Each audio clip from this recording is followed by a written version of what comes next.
คนถามอยากรู้ก็ได้เรื่องว่ามันแอบไปซื้อบ้านให้นางนั่นอยู่แล้วตอนนี้คุณหญิงร้องไห้สะอึกสะอื้นตอนนี้เป็นยังไงฮะคนอยากรู้ซักคุณหญิงใช้ผ้าเช็ดหน้าซับน้ำตาสั่งน้ำมูกอีกฟูดใหญ่ๆจึงตอบว่ามันออกลูกแล้วเห็นว่าไปออกที่โรงพยาบาลเอกชน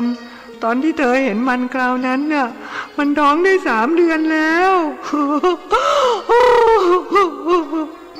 คนเล่าร้องไห้โฮโฮอย่างไม่อายผีสางเทวดาแล้วคุณหญิงจะทำยังไงล่ะฮะ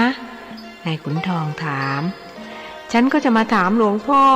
ว่ามันอยู่โรงพยาบาลอะไรคนพูดไม่ได้บอกหรอกว่าได้เตรียมขวดน้ำกรดใส่มาในกระเป๋าถือด้วยถ้ารู้ตำแหน่งแห่งที่จะตามไปเอาน้ำกรดสาดหน้ามันทั้งแม่ทั้งลูกให้สมแค้นหลวงลุงท่านเข้าพระสมาบัติ3 วันฮะช่วงนี้ห้ามไม่ให้ใครรบกวนมะรืนนี้ตอนเช้าถึงจะออกหลานชายท่านพระครูรายงานให้ฉันพบเดี๋ยวเดียวเองฉันจะถามท่านนิดเดียวแล้วก็จะกลับไม่อยู่รบกวนท่านนานหรอกคนที่ตามใจตัวเสียจนชินว่าไม่ได้หรอกค่ะคุณหญิง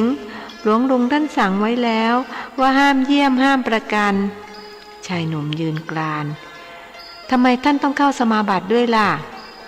เพื่อช่วยเฒ่าแก่คนหนึ่งนะฮะเฒ่าแก่แกเป็นมะเร็งลำไส้จะต้องตายภายใน3 เดือนหลวงลุงเลยจะช่วยต่ออายุให้โอ้ยเหลวไหลไร้สาระสิ้นดีเธอไปตามท่านแล้วกันเพราะว่าเรื่องของฉันสำคัญกว่าไปเรียนท่านว่าคุณหญิงปทุมทิพย์มาขอพบไม่ได้หรอกค่ะคุณหญิงไม่ได้จริงๆค่ะหนุ่มวัย21ยังคงปฏิเสธคุณหญิงจึงเปิดกระเป๋าถือหยิบธนบัตรใบละ102 ใบออกมาจากกระเป๋าสตางค์ส่งให้ชายหนุ่มนายขุนทองไม่ยอมรับเพราะกลัวคนให้จะเอาคืนเหมือนคราวที่แล้วหากก็พูดเสียงอ่อนลงว่ากุญแจไม่ได้อยู่ที่หนูหรอกค่ะแล้วอยู่ที่ใครล่ะคุณหญิงถามอย่างหงุดหงิดอยู่ที่พี่สมชายค่ะงั้นก็ไปเอามาบอกว่าคุณหญิงปทุมทิพย์สั่งคนเป็นคุณหญิงบัญชาลืมไปว่าที่นี่เป็นวัดไม่ใช่บ้านของเธอเองเขาไม่ให้หรอกค่ะยังไงก็ไม่ให้ชายหนุ่มบอกอย่างรู้นิสัยของลูกพี่ไม่ให้ก็ให้มันรู้ไปมันอยู่ที่ไหนไปตามมาพบฉันหน่อยคนเป็นคุณหญิงแสดงอำนาจและเรียกศิษย์วัดว่ามันหนูตามให้ได้ค่ะแต่เขาจะมาหรือไม่มาหนูไม่ทราบแล้วก็บังคับเขาไม่ได้ด้วยค่ะว่าแล้วก็ลุกขึ้นไปตามนายสมชายที่กุฏิพระบัวเหี่ยวเมื่อเขาลุกออกไปที่กุฏิท่านพระครูจึงมีคุณหญิงนั่งอยู่เพียงผู้เดียวท่านพระครูอยู่หรือเปล่าครับชายผู้หนึ่งเข้ามาถามเข้ามากับสตรีผู้หนึ่งอายุประมาณ20 เศษอยู่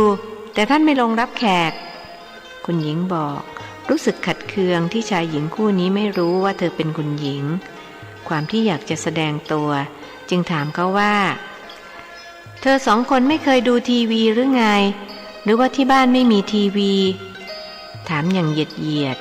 บุรุษที่มากับคู่มั่นสาวรู้สึกไม่พอใจที่หญิงสูงอายุคนนี้เรียกเขาว่าเธอราวกับว่าเขาเป็นคนขับรถของหล่อนตัวเขาเพิ่งจบด็อกเตอร์มาจากอังกฤษแล้วก็เป็นอาจารย์สอนมหาวิทยาลัยคู่มั่นของเขาก็จบปริญญาโทจากมหาวิทยาลัยเดียวกันที่มาหาท่านพระครูก็เพื่อจะให้ท่านหาฤกษ์แต่งงานให้มีครับที่บ้านผมมีทีวีสีด้วยซื้อมาจากอังกฤษด็อกเตอร์หนุ่มถือโอกาสคุยทับจะมีสักกี่คนกันเชียวที่มีโทรทัศน์สีดูแล้วพวกเธอไม่เคยเห็นฉันในทีวีหรือไงเธอถามอีกก็พยายามติดตามรัฐมนตรีไปทุกงานเพื่อจะให้ใครๆได้รู้จักโดยเฉพาะเวลาออกทีวีไม่เคยครับผมกับผู้มั่นเพิ่งกลับจากอังกฤษเมื่อเร็วๆนี้แล้วก็กำลังยุ่งเรื่องเตรียมการแต่งงานเลยไม่มีเวลาดูทีวีอ๋อได้ยินว่าคนคู่นี้เพิ่งกลับจากอังกฤษคุณหญิงจึงถือโอกาสคุยบ้างฉันก็เคยไปอังกฤษหลายครั้งไปเยี่ยมลูกเคยได้ยินชื่อคุณหญิงปทุมทิพย์ภรรยาท่านรัฐมนตรีพดุงเดชหรือเปล่าฉันนี่แหละเธอคิดว่าคนทั้งสองจะต้องยินดีปรีดาที่ได้รู้จักคุณหญิง หากก็ต้องผิดหวังเมื่อฝ่ายนั้นพูดว่าผมไม่เคยได้ยินชื่อมาก่อนเลยครับโดยเฉพาะรัฐมนตรี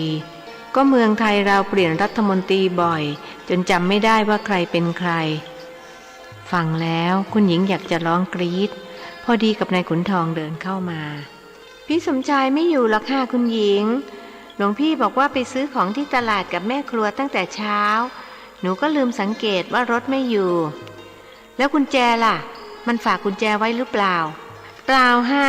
เขาเอาไปด้วยแหมร้ายจริงๆแล้วนี่ฉันจะต้องรอไปอีกกี่ชั่วโมงกันนี่คุณหญิงค่อยมาวันอื่นดีไหมฮะมาวันที่11ก็ได้ฉันกำหนดออกจากสมาบัติวันนั้นโอ้ยฉันรออีกไม่ไหวแล้วเอาอย่างนี้แล้วกันเธอรู้จักพระเกจิดังๆของจังหวัดนี้อีกหรือเปล่าฉันจะได้ไปหาให้ท่านช่วยดูให้ยิ่งเป็นพระอรหันต์ก็ยิ่งดีนายขุนทองแอบเถียงในใจว่าโอ้ยถ้าเป็นพระอรหันต์จริงท่านก็ไม่สนใจเรื่องบ้าๆบอๆอย่างนี้หรอกคุณหญิงแต่ปากเขากลับพูดว่าหนูไม่รู้จักหรอกค่ะอะไรเรื่องแค่นี้ก็ไม่รู้เธอนี่แย่จริงงั้นฉันไปถามคนขับรถของฉันก็ได้ไม่น่าเสียเวลามาเลยกูเธอบ่นคนจบด็อกเตอร์กับคนจบปริญญาโทรู้สึกสังเวชใจในกายกรรมและวจีกรรมของคนเป็นคุณหญิงหากก็ไม่ได้พูดอะไรออกมานายขุนทองเสียอีกที่ด่าไล่หลังว่าอีคนเป็นคุณหญิงเพราะผัวแล้วอธิบายให้หญิงชายคู่นั้นฟังว่าพี่รู้ไหมฮะยายคุณหญิงนี่อาศัยบารมีผัวถึงได้เป็นคุณหญิงถ้าผัวไม่เป็นรัฐมนตรีมีหรือจะได้เป็นจริงไหมพี่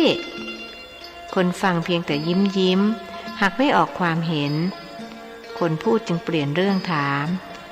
พี่มีธุระมาหาหลวงลุงเหรอฮะครับผมจะมาขอให้ท่านหาฤกษ์แต่งงานฝ่ายชายบอก